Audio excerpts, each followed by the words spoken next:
Friends, இன்னைக்கு நம்ம சேனல்ல என்ன ரெசிபி பார்க்க போறோம்னா நல்ல டேஸ்டியா சாஃப்டான பன்னீர் கறி தான் எப்படி செய்யறதுன்னு பார்க்க போறோம்.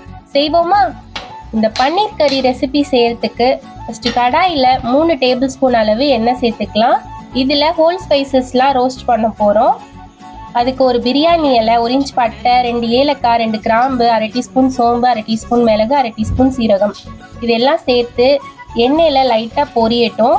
இதோட நல்லா பொடியா நறுக்குன ஒரு பெரிய சைஸ் வெங்காயத்தை சேர்த்து நல்லா வெங்காயம் வதங்குற வரைக்கும் நல்லா எண்ணெயில வதக்கிட்டு இதோட 3 பச்சை மிளகாய், 1 டேபிள் ஸ்பூன் இஞ்சி பூண்டு விழுதை சேர்த்து இஞ்சி பூண்டு விழுதோட பச்சை வாசனை போற வரைக்கும் நல்லா இதை வதக்கி விட்டுறணும்.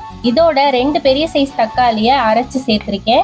அதையும் சேர்த்து நல்லா மிக்ஸ் பண்ணிட்டு 1/2 டீஸ்பூன் மஞ்சள் தூள், 2 டீஸ்பூன் மல்லித்தூள், 1/2 டீஸ்பூன் சீரகத்தூள், 2 டீஸ்பூன் காஷ்மீரி சில்லி பவுடர் நான் யூஸ் பண்ணியிருக்கேன். இது நல்ல கலர் கொடுக்கும் கிரேவிக்கு.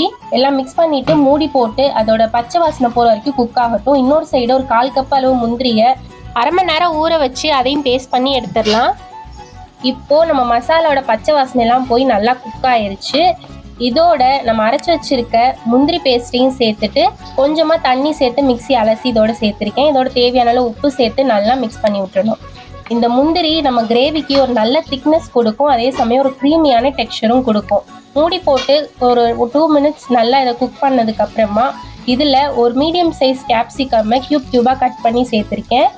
இதையும் சேர்த்துட்டு குழம்பு அட்ஜஸ்ட் பண்ணுறதுக்கு ஒரு கப் அளவு தண்ணி சேர்த்து இதோட 1 டீஸ்பூன் கரம் மசாலா சேர்த்து நல்லா மிக்ஸ் பண்ணிடலாம்.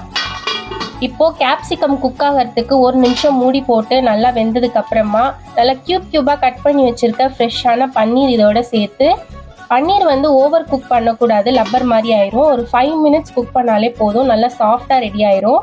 இப்போ இதோட கொஞ்சமாக கஸ்தூரி மேத்தியை க்ரஷ் பண்ணி சேர்த்து மிக்ஸ் பண்ணி ஆஃப் பண்ணோன்னா நல்ல க்ரீமியான டெக்ஸ்சரில் பன்னீர் கறி ரெடி ஆயிடுச்சு.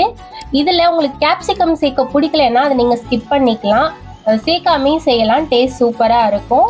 உங்கள் வீட்டில் இந்த ரெசிபியை செஞ்சு பாருங்கள். இந்த வீடியோ பிடிச்சிருந்தா சப்ஸ்கிரைப் பண்ணிட்டு லைக் பண்ண மறந்துடாதீங்க. அவ்வளோதான், நம்ம பன்னீர் கறி ரெடி ஆயிடுச்சு.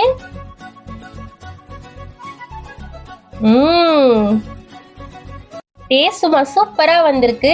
நல்லா சுட சுட ஃபுல்காவோட இதை சர்வ் பண்ணுங்க. டேஸ்ட் சூப்பராக இருக்கும்.